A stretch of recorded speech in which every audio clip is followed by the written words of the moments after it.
దిశను సూచించినటువంటి మా గొప్ప మహానుభావుడు పివిఆర్ఎన్ రాజు గారికి ఈ సభా వేదిక నుంచి తల వంచి నేను నమస్కారాలు తెలియజేస్తా ఉన్నాను. అదేవిధంగా నాకు ప్రతి క్షణము ఏ సందర్భంలోనైనా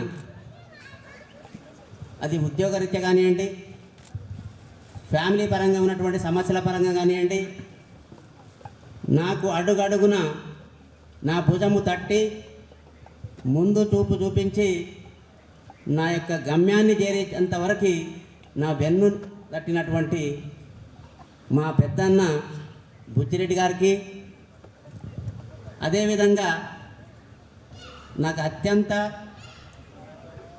ప్రాణ మిత్రుడుగా సమానమైనటువంటి మా అన్న మెదక్ ప్రిన్సిపాల్ రాజేందర్ అన్న గారికి,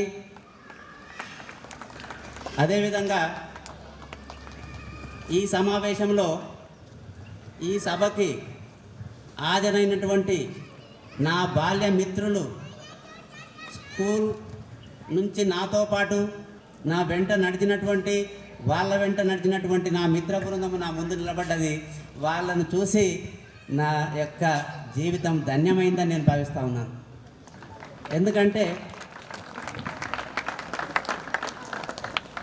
నా యొక్క కుటుంబ స్థితి గురించి నేను తర్వాత చెప్పదలుచుకున్నాను.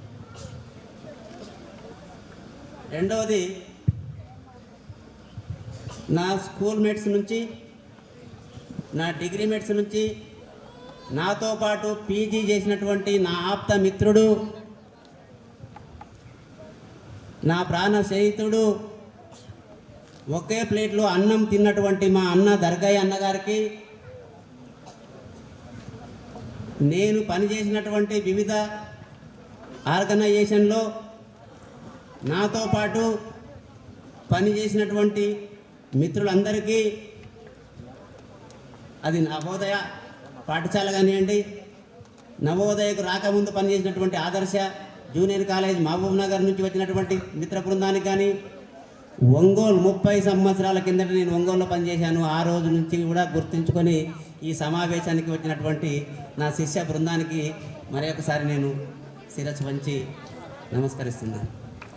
నేను ఈ సమావేశంలో, నా వీడ్కోలు సమావేశంలో ఈ స్థాయి ఆ స్థాయి అనకుండా, ఈ ప్రాంతం ఆ ప్రాంతం అనకుండా, నేను పనిచేసినటువంటి ప్రతి ప్రాంతం నుంచి ఈ సమావేశానికి వచ్చారు. అది నాకు 1000 ఏనుగుల బలం ఎక్కిందని స్పష్టంగా తెలియజేస్తూ ఉన్నాను. అదేవిధంగా నా బాల్యమిత్రుడు, నా స్కూల్ మేట్, మేమిద్దరము పోటీ పడేవాళ్ళం. ఆయననే మా వెంకన్న గౌడ్. మేమిద్దరం 10th క్లాస్ వరకు సై అంటే సై, దేంట్లో స్టడీస్లో మేమిద్దరం కూడా ఒకే గురువుకి ప్రియమైనటువంటి శిష్యులం. ఆ యొక్క సార్ యొక్క పేరు నేను చెప్పక తప్పదు. మాకు విద్యాబుద్ధులు నేర్పించినటువంటి వెంకన్న సార్ గారికి నేను పాదాభివందనం చేస్తూ ఉన్నాను.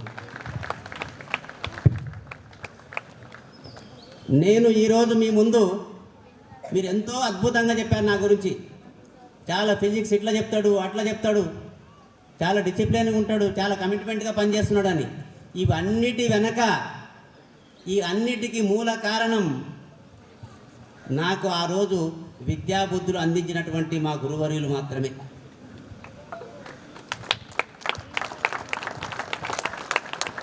ఇంకొక విషయం చెప్పాలంటే, నాకు ఈ ప్రపంచాన్ని పరిచయము చేసినటువంటి నా తల్లిదండ్రులు విద్యాభ్యాసం లేకున్నప్పటికీ మా అమ్మకు కానీ మా నాన్నకు కానీ పెద్ద చదువులు రావు, ఏమి చదువుకోలేదు. నేను చిన్న కుగ్రామం నుంచి వచ్చాను. మా చిన్న కుగ్రామంలో 100% ఇలిటరేట్ ఉండేది. ఆ రోజుల్లో నేను చదువుకోవడానికి పోతూ ఉంటే మా తల్లిదండ్రులను కూడా, ఎందుకమ్మా నీ దగ్గర డబ్బులు ఎక్కువ ఉన్నాయా, వేస్ట్ చేస్తావు, ఉద్యోగం వచ్చేదా సచ్చేదా, బిఏ చదివితే బీడీలు అమ్ముకొని బతకాల్సిన పరిస్థితి ఉంది, మీ లేనిపోయినటువంటి మీరు ఇబ్బందులు పడతారు, ఉన్న ఆస్తి కూడా అమ్ముకుంటారు, మీరు చదువు పని చేసి ఏదో పని చేయించుకునండి, గొర్రెలకు పంపండి అని మా తల్లిదండ్రులను కూడా ప్రోత్సహించిన సందర్భాలలో మా తల్లిదండ్రులు నా మీద పెట్టినటువంటి విశ్వాసాన్ని నేను వమ్ము చేయకుండా వాళ్ళ యొక్క కలలు ఖచ్చితంగా నెరవేర్చేటటువంటి మార్గంలో నేను నడుస్తూ వాళ్ళ కళ్ళలో ఆనందాన్ని చూసేటటువంటి ప్రయత్నం చేశాను. ఆ ప్రయత్నం చేసడంలో నేను సఫలీకృతుడైనాన్ని తెలియజేస్తా ఉన్నాను. ఒక చిన్న విషయం ఏంటంటే, నేను నా పుట్టిన గ్రామం నుంచి నేను చదివే ప్రాంతానికి సుమారుగా 6-7 కిలోమీటర్ల దూరం ఉండేది. ఈ 6-7 కిలోమీటర్ల ఈ దూరం నుండి 8వ తరగతిలో నేను మా మిత్ర బృందం అంతా ఒకే స్కూల్లో చదివినాం, శ్రీ రవీంద్ర హై స్కూల్లో. నేను రోజు కూడా నడుచుకుంటూ వచ్చేవాడిని 6 కిలోమీటర్లు 7 కిలోమీటర్లు.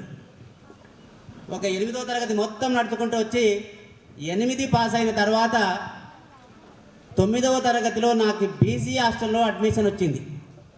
అమ్మ బతికిపోయాను అనుకున్నా. ఎందుకంటే బీసీ హాస్టల్లో మనకు అన్నం పెడతారు, అన్నం పెడితే చాలు చదువు సంగతి తర్వాత చూద్దామని.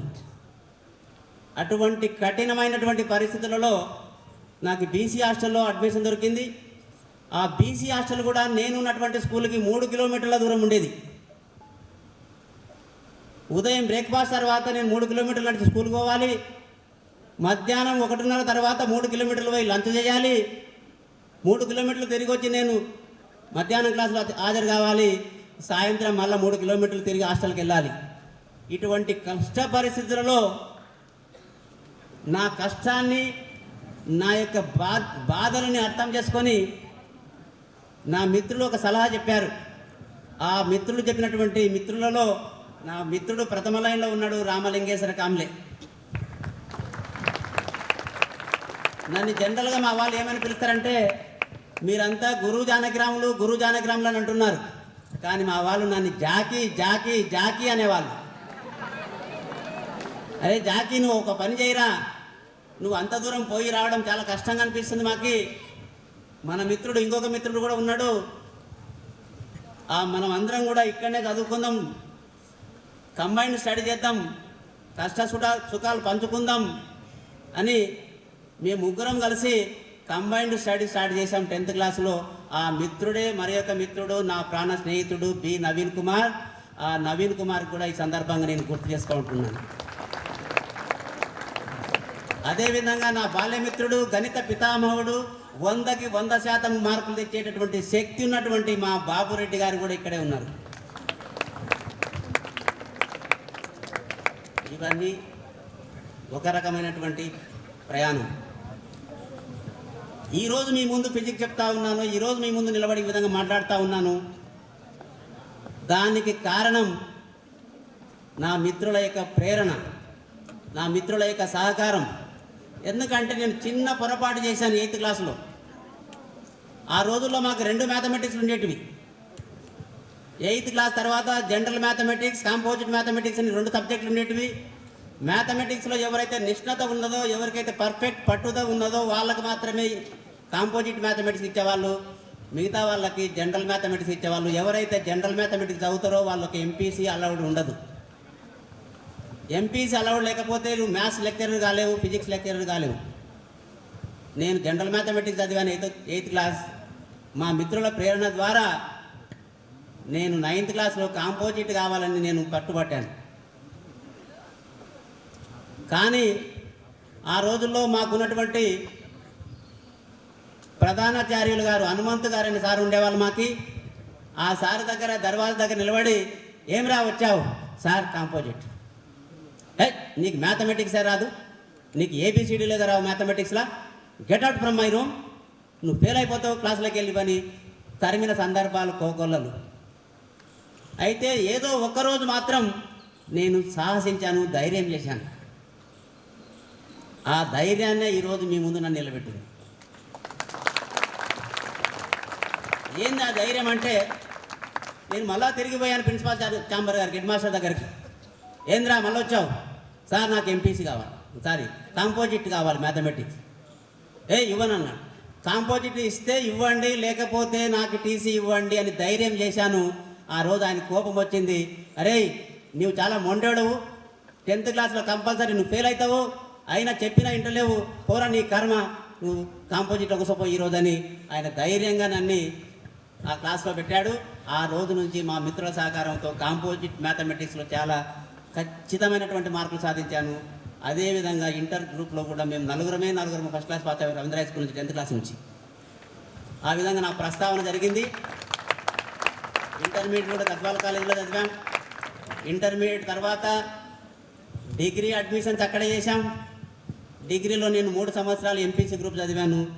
అప్పుడు నేను కొంత రాజకీయాలకి ప్రభావితమై విద్యార్థి రాజకీయాల్లో చురుకుగా పాల్గొని ఆ విద్యార్థి రాజకీయాల్లో కూడా కొంత దూరం నేను ప్రయాణం చేయడం జరిగింది.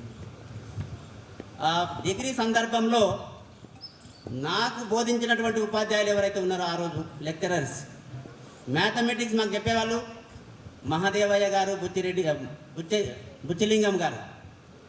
ఫిజిక్స్ పిచ్చయ్య సార్ చెప్పేవాడు, రంగమోహన్ సార్ చెప్పేవాడు. కెమిస్ట్రీ రామయ్య సార్ చెప్పేవాడు, రీసెంట్లీ ఆయన కలెక్టర్గా రిటైర్డ్ అయ్యాడు. వీళ్ళందరి యొక్క ప్రతిభ శక్తులను నూరుపోచి మమ్మల్ని నాటుదేలినటువంటి పులి పిల్లల్లాగా తయారు చేశారు. మా గురువులకి నేను పాదాబంధం తెలియజేస్తా ఉన్నాను.